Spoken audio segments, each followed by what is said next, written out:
840 yards, thank you, the chair. Well, your phone's still cracked, by the way. I'll buy you a new case. Deal. It's recording, so that's on the record. Got it. Can't record the state of Florida without permission. All right, so, very proud of our players. I think that there were some obstacles in this game. We looked at it as far as handling success, 2-0 in the conference. Probably played our best 2 games, especially our best game, in the last time that we played. And so the challenge was, can we maintain that? Can we improve in the bye week? And so I'm very proud of our players, coaches, because I think they did that. Our focus on defense was tackling. I think we tackled better in the back end.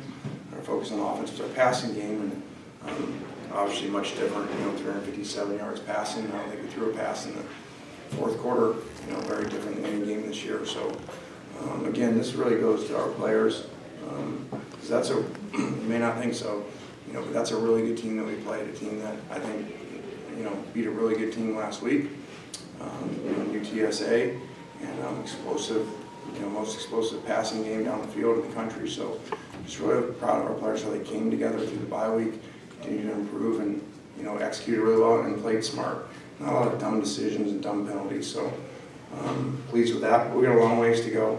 We're just getting started, and we need to keep improving as a team. And hopefully, we're hitting our stride that we talked about earlier in the year. That a lot of new guys that we may struggle early, and we get to the middle or to the back end, we'll be the better team compared to early. Coach, when you came here, you said that you weren't looking to send Conference USA a message. 3 straight wins to open up conference play. Do you think the team is sending a message? Well, I don't know that. I think that, what we talk about, and the players will tell you that, you got to earn respect.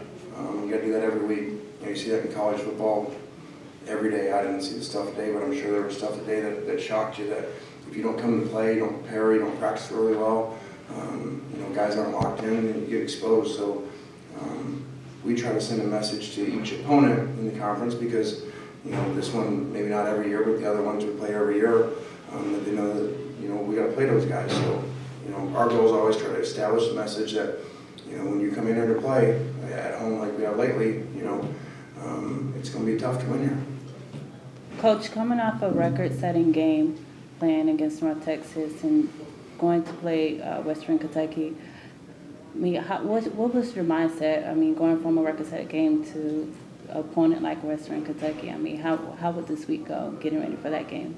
Well, it's no different. We don't change week to week. I guess we set records in the last game that we played before too, and so we set up. That doesn't mean anything, and we got great respect for Western Kentucky and what they've done.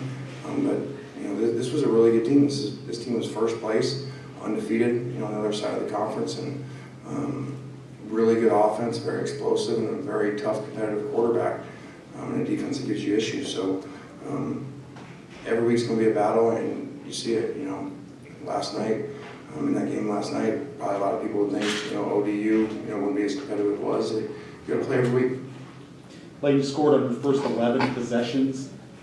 Is it one of those games where everything was working, play calling was easy, in a manner of speaking? Yeah, it was kind of like Madden when you had the codes, I don't know if you know what that means, Frank. Yeah. What are you saying, I'm old? Is that it was one of those games, where Coach Browse did a great job, players did a great job, but he really had them dialed up. Got Willie matched up in the slot, a matchup we thought would be really good, and he did a great job, and players executed. So sometimes you have those nights where everything just seems to go right, and it was like that.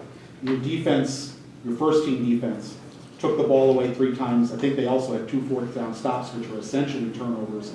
Did they really set the tone early in that game, regardless of what your offense was doing? They did, because I think there's no question that their strength of their team is their offense. The number 1 scoring offense in the country, in the conference, number 1 passing offense in the conference, and I think total offense too. So a big challenge for our defense, to play that well. And I think it wasn't like one of those lucky ones. I think there was a lot of physical play where we were really hitting them, and you can see that affecting them throughout the game. Coach, with 804 total yards of offense tonight, how strong is the team's momentum heading into conference play? Well, we're in conference play, but I think that we just need to continue to build on our confidence. Our players need to, keep getting better and not listen, to all the hype about how well they're doing and focus on the things they can get better at. So our guys did a good job this week. They got some extra motivation from, our coach said earlier in the week, that shame on us, that to schedule down for our homecoming game. So we posted that around. Our players kind of took that personal, and they kind of played angry tonight. Every week it seems like Devin Singletary is putting up these video game numbers. Tonight sets the program record for most touchdowns in the season. How much fun is it watching him? It's a lot of fun. He's special. He's unique and great competitor. And I think that when your program is going well, the young kids learn from the old kids. And for him to have Buddy, Buddy has been an unbelievable example of how to practice, how to prepare, how to play, even when he's not getting as many carries. So you see those guys celebrate for each other when they're doing great. It's a special relationship. Anyone else? Got a Manning rating for him? Well, he can't be 99 because top end speed's a little bit questionable, so he's probably about 91. All right, guys. Thanks, guys.